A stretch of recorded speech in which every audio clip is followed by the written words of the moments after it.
So we are continuing the chapter light. हमने first lecture में basic introduction देखा, nature देखा, आप उस लेक्चर को देख लीजिएगा। अब हमने आपको बताया कि जरूरी नहीं है कि जो रिफ्लेक्टिंग सरफेस जहां से रेज रिफ्लेक्ट होके आए वो क्या हो, प्लेन मिरर हो। तो कर्व्ड सरफेस भी हो सकता है। Reflecting surface it may be curved surface. तो जो कर्व्ड सरफेस में हम जो यूज करते हैं मिरर, जो मोस्टली यूज करते हैं उसका नाम होता है स्फेरिकल मिरर। तो स्फेरिकल मिरर का डेफिनेशन बताया था, the mirror whose reflecting surface is spherical is known as spherical mirror. तो देखिए स्फीयर मान लीजिए ये है, ये स्फीयर है। अब देखिए मैं करूंगा, अब स्फेरिकल में मतलब कैसे मैं इसको रिफ्लेक्टिंग सरफेस बनाऊंगा। मान लीजिए मैं कोई पोर्शन ले लेता हूं इस किसका, स्फीयर का। मान लीजिए ये पोर्शन मैंने ले लिया, एक ये पोर्शन ले लिया, तो ये क्या हो जाएगा हमारा रिफ्लेक्टिंग सरफेस। मैंने ये पोर्शन ले लिया, ये हमारा क्या काम करेगा, स्फीयर की तरह काम करेगा ये पोर्शन। तो हम पार्ट लेते हैं कोई स्फीयर का, हम पूरा स्फीयर नहीं लेते, हम उसका थोड़ा सा पार्ट लेते हैं। और जो पार्ट को हम लेते हैं हम इसको क्या बोलते हैं, इसको हम वर्ड यूज करते हैं, मैं लिख देता हूं अपर्चर। क्या बोलते हैं हम इसको, अपर्चर। तो अपर्चर जनरली क्या होता है, डायमीटर होता है। जैसे ये मान लीजिए मैंने इससे कर्व काटा और ये पोर्शन लिया, देखिए ये पोर्शन, इस पोर्शन को मैंने नाम दे दिया मान लीजिए m और n, इसको मैं बोलता हूं अपर्चर। तो जो भी हम स्टडी करेंगे, जो हमारा अपर्चर होगा वो क्या होगा, स्मॉल होगा। ज्यादा बड़ा अपर्चर हम नहीं लेंगे, हम क्या लेंगे, हमारा अपर्चर क्या होगा हमारे स्टडी में स्मॉल होगा, छोटा होगा। मैं आपको फिर से बताऊंगा, हमने नाम दे दिया mn दे दीजिए, QR दे दीजिए, अपने हिसाब से आपने क्या कर दिया, एक नाम दे दिया। और अपर्चर कोई पूछे होता क्या है, aperture is the diameter of the sphere from whom या from where we are taking out the spherical mirror और रिफ्लेक्टिंग सरफेस। तो हमने अपर्चर को जान लिया। अब देखिए हमें जो पढ़ना था, हम अपने बेसिक लाइफ से क्या करेंगे, जानने की कोशिश करते हैं। जैसे मैं पढ़ता था, मैं बार बार कंफ्यूज जाता था, कॉनकेव क्या होता है, कॉन्वेक्स क्या होता है, कॉनकेव किसको बोलेंगे, कॉन्वेक्स कैसे बोलेंगे। तो सबसे अच्छा समझने के लिए मैं आपको एक स्पून दिखाता हूं। ये देखिए स्पून है, कोई डाउट। अगर इनवर्ड में देखूंगा, इनवर्ड देखिए, अगर मैं इनवर्ड देख रहा हूं, इनवर्ड ये स्पून को मैंने ऐसे रखा, जो ये फ्रंट पोर्शन जहां मैं अपना क्या कर रहा हूं, इमेज देख रहा हूं ये सरफेस पे, तो ये सरफेस क्या हो जाएगा मेरा, कॉनकेव हो जाएगा। इनवर्ड वाला क्या होगा, कॉनकेव। और जो दूसरे साइड को हम क्या करते हैं, पॉलिश करते हैं। तो आप कभी भी मिरर देखेंगे कि मिरर के पीछे जो देखेंगे पॉलिश सरफेस होगा, सिल्वर पॉलिश, ब्लैक पॉलिश होता है। तो जो हमें रिफ्लेक्टिंग सरफेस, जहां से रेज हमें रिफ्लेक्ट करानी है उसको हम देखेंगे। मुझे अगर इनवर्ड यहां से रेज रिफ्लेक्ट करानी है इस पोर्शन से, तो मैं बाद वाले पोर्शन को क्या करूंगा, डार्क लाइन से मैंने कर दिया, इसको मैंने पॉलिश कर दिया। कोई डाउट। तो ये सरफेस क्या हो गया, फ्रंट वाला स्पून की कॉनकेव। अपोजिट कर लीजिए, अगर मैं अपना इमेज या जो ऑब्जेक्ट का रेज जो मेरे जा रहे हैं वो बैकवर्ड इस साइड में बनेगा, इस साइड में देखिए, इस साइड में मैं रेज आ रही है, टकरा रही है, तो इसको मैं क्या बोलूंगा, कॉन्वेक्स बोलूंगा। और इस साइड मेरा क्या हो जाएगा, पॉलिश हो जाएगा। तो आपको कोई दिक्कत यहां पर कि स्पून से हम कैसे समझ लिए। और आपको देखना स्पून से आप देखिए इमेज कैसा बन रहा है, देखिए मैं आप एक बार ऑब्जर्व कर सकते हैं, पास लाऊंगा तो क्या होगा, दूर ले जाऊंगा तो क्या होगा। हम बाकी इसको अपने स्टडी में इसको कंटिन्यू करेंगे और मैं आपको एकदम अच्छे तरीके से समझाऊंगा। तो आपको अभी समझ में आ गया कि अपर्चर क्या होता है, कॉनकेव, कॉन्वेक्स मिरर, कभी डाउट नहीं होगा। अपने हाथ को देख लीजिए, फ्रंट जो अगर मैं ऐसा बना रहा हूं तो ये क्या हो जाएगा, कॉनकेव, और आउटर वाला क्या हो जाएगा, कॉन्वेक्स। Any doubt. अब आगे बढ़ते हैं। देखिए मैं आपको डेफिनेशन नहीं लिख रहा हूं, आप एनसीईआरटी बुक ओपन रखिएगा। जब आप मेरे लेक्चर को देख रहे होंगे तो आप क्या करिएगा, पॉज कर दीजिएगा वीडियो को, और जो जो मैं डेफिनेशन बता रहा हूं एक बार उसको एनसीईआरटी से रीड करिएगा, और आपको हमेशा के लिए क्या हो जाएगा, आपके कॉन्सेप्ट क्लियर हो जाएंगे। तो फर्स्ट ऑफ ऑल क्या करिए, आप अपने कॉपी में कॉनकेव और कॉन्वेक्स मिरर को एक बार ड्रॉ कर लीजिए। और इसको आप इसको एक बार ड्रॉ कर सकते हैं कि स्फीयर का पार्ट होता है, इसको हम क्या बोलते हैं, अपर्चर बोलते हैं, कि आपके माइंड में एक आइडिया हो जाए। चलिए अब हम आगे बढ़ते हैं। अगर मान लीजिए मुझे कहीं जाना है तो सबसे पहले मुझे क्या पता होना चाहिए, वहां का एड्रेस, कि कहां मुझे जाना है। मैं कहीं भी मैं बोलूंगा नॉर्थ जाना है, तो किसी के घर जाना तो मुझे उसका एड्रेस पता होना चाहिए, मतलब उसके बारे में मुझे जानकारी होनी चाहिए। तो जब हम मिरर की स्टडी कर रहे हैं, इस स्लाइड को पढ़ना चाह रहे हैं, तो मुझे जिससे पढ़ना है हमें कुछ टर्म देंगे कि हम समझ सके, रेज ऑफ लाइट जा रही है कैसे वो काम करे, तो हम बेसिक अंडरस्टैंडिंग करेंगे। तो इस लेक्चर में आपको हर एक चीज को मिस नहीं करना है, एकदम माइन्यूटली ऑब्जर्व करना है, ताकि ये आपके समझ में अच्छे से आए। तो अब हम क्या करते हैं, डायग्राम, मैं आपको डेफिनेशन नहीं लिखाऊंगा, मैं आपको डिक्टेट करूंगा, आप बुक में पढ़ लीजिएगा। अब हम टाइम वेस्ट ना करते हुए अब आगे बढ़ते हैं और देखने की कोशिश करते हैं कुछ कुछ टर्म्स जो किससे रिलेटेड है, मिरर से रिलेटेड है। सबसे पहला देखिए, पोल। मैं आपको लिख देता हूं। सबसे पहले मैंने वर्ड क्या जिक्र किया, पोल, POLE, पोल। इसको हम डिनोट कैसे करते हैं, P से।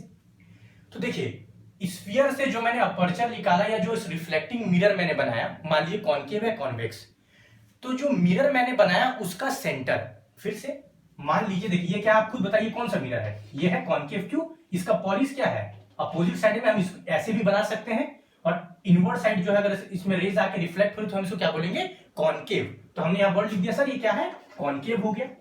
अब देखिए जो ये रिफ्लेक्टिंग सरफेस लिया मैंने, इतना बड़ा मान लीजिए ये अपर्चर लिया, इसका जो सेंटर होगा जो इसके सरफेस पे ही लाई कर रहा है, कहां, इस पॉइंट को, मैं इसको क्या बोलूंगा, P, इसको बोलेंगे पोल बोलेंगे। तो what is pole, pole is the centre of the reflecting spherical surface that is taken into consideration. जो आप अपर्चर ले रहे हो उसका क्या होता है, एक सेंटर। और डिनोट करने का जब सिंबल यूज करिएगा, हम इसको क्या कैसे डिनोट करते हैं, P से डिनोट करते हैं।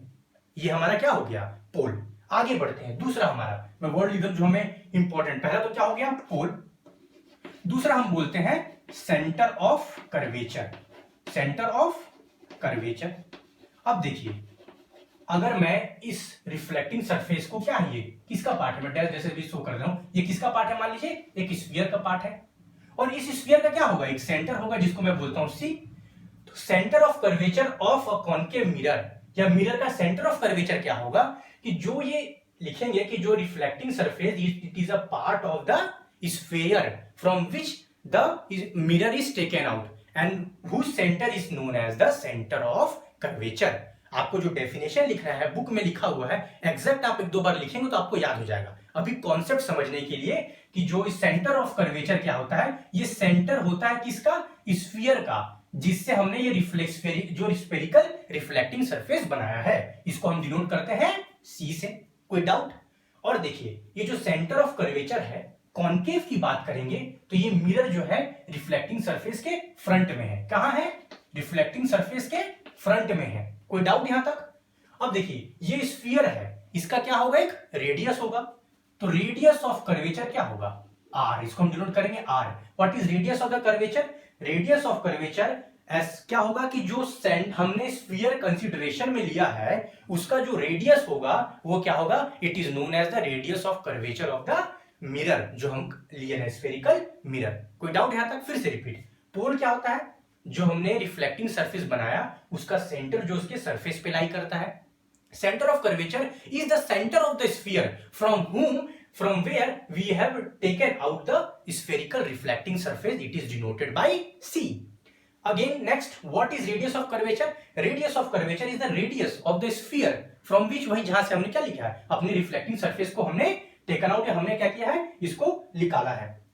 समझ में आ गया आपको, आप एक बार रीड कर लीजिएगा बुक से। आगे बढ़ते हैं, रेडियस कर्वेचर को मैं R से डिनोट करता हूं, capital R, centre of curvature C से, P को मैंने पोल बोल दिया। आपको यहां तक कोई डाउट, आपको कोई डाउट नहीं होगा।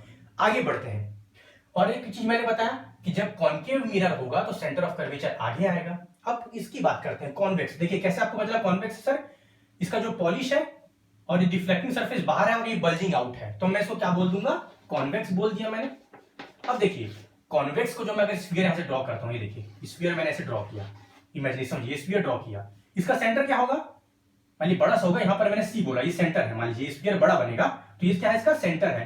तो इसका सेंटर कहां है, मिरर जहां से रिफ्लेक्टर, ये सरफेस क्या है, रिफ्लेक्टिंग सरफेस के बिहाइंड में होगा। कहां होगा, बिहाइंड में। और फ्रंट में किसके होता है, कॉनकेव के फ्रंट में होता है। ये पॉइंट को आप क्या करिए, नोट कर लीजिए।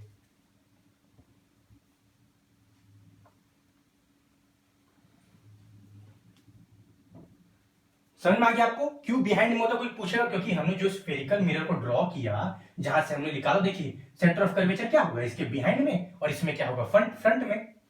कोई डाउट आपको यहां तक नहीं। अब देखिए हम डायग्राम से ही समझेंगे, ये पोल है और ये सेंटर ऑफ कर्वेचर है। ऐसी लाइन, जो स्ट्रेट लाइन जो पोल और सेंटर ऑफ कर्वेचर को क्या करे, ज्वाइन करे, इसको हम क्या बोलते हैं, प्रिंसिपल एक्सिस। मैं फिर से लिखता हूं, देखिए तीसरा हमारा क्या हो गया, radius of curvature. Radius of curvature हमने देख लिया, रेडियस ऑफ कर्वेचर समझ में आ गया, इसको R से डिनोट करते हैं। एक पॉइंट मैंने चौथा यहां पर मैं लिख दे रहा हूं, नीचे लिख दे रहा हूं। अब मैं क्या बोलता हूं आपको, मैंने बोला प्रिंसिपल एक्सिस, क्या होगा, principal axis. What do you mean by principal axis? A straight line joining the pole and the centre of curvature is known as the principal axis. फिर से कोई डाउट? आप डायग्राम में देखिए, इसमें भी जो ऐसा स्ट्रेट लाइन जो सेंटर ऑफ कर्वेचर और प्रिंसिपल पोल को ज्वाइन करेगा, सेंटर ऑफ कर्वेचर और पोल को जो ज्वाइन करेगा उसको हम क्या बोलते हैं? उस लाइन को प्रिंसिपल एक्सिस बोलते हैं। और ये जो प्रिंसिपल एक्सिस होता है वो 90 डिग्री होता है पोल पे। देखिए यहां पर जो एंगल बना रहा है वो क्या है? Exactly 90 degree. तो क्या बोलते हैं? नॉर्मल होता है।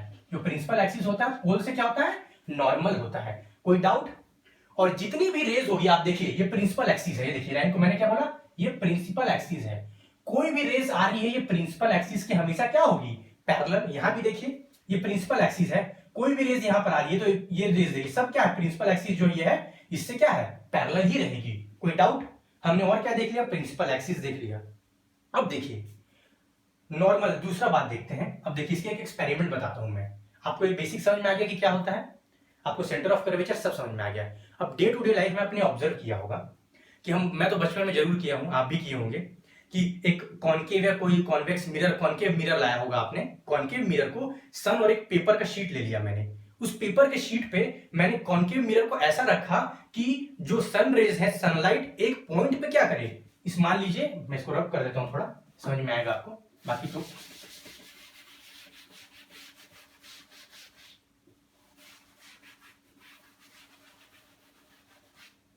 मान लीजिए शीट ऑफ पेपर है, मैंने यहां पर मिरर रखा मान लीजिए, है ना? मिरर यहां से रेज आ रही है, कन्वर्ज करके मैंने एक पॉइंट पे लाया। मैं ऐसा मिरर को एडजस्ट करूंगा कि ये पॉइंट पे क्या बने? इसका स्पॉट बने। और फ्यू मिनट्स तक मैं इसको ऐसा ही रखूंगा तो मुझे क्या देखूंगा कुछ समय तक कि यहां पर क्या हो रहा है? स्पॉट बनते जा रहा है। और ज्यादा समय तक रखूंगा तो हो सकता है ये डार्क स्पॉट बने और इसमें क्या हो जाए? फायर हो जाए। तो मैंने क्या ऑब्जर्व किया कि जितनी रेज जो आ रही है, मिरर को रखते ही मैंने उसको क्या कराया? कन्वर्ज कराया, मतलब एक जगह लाके उसको इंटरसेक्ट कराया। और इंटरसेक्शन के कारण जो रेज है वो एक जगह लग रही है और इसको क्या करेगी? पेपर को बर्न कराएगी। कोई डाउट यहां तक? नहीं होगा कोई डाउट आपको? तो चलिए आगे बढ़ते हैं। और तो सेम टू सेम यहां पर देखिए, इस डायग्राम को ऑब्जर्व करिएगा, बहुत माइन्यूटली इसको ऑब्जर्व करिएगा, बहुत इंपॉर्टेंट पॉइंट है। ये देखिए ये एरो क्या बता रहा है? कोई ऑब्जेक्ट जो बहुत दूर पे रखा है, इनफाइनाइट। डैश मतलब कोई दूर से जो चीज आ रही है उसको हम क्या बोल देते हैं? इनफाइनाइट बोल देते हैं। कोई डाउट आपको यहां तक? नहीं? तो देखिए, तो कोई भी रेस प्रिंसिपल एक्सिस के पैरेलल आएंगी। देखिए पैरेलल आ रही सब रेस क्या है? पैरेलल। हमें कोई भी फिगर बनाना हो कोई ऑब्जेक्ट का तो मोर देन 3 रेज लेते हैं, कम से कम 3 रेज तो हमें ड्रॉ करना ही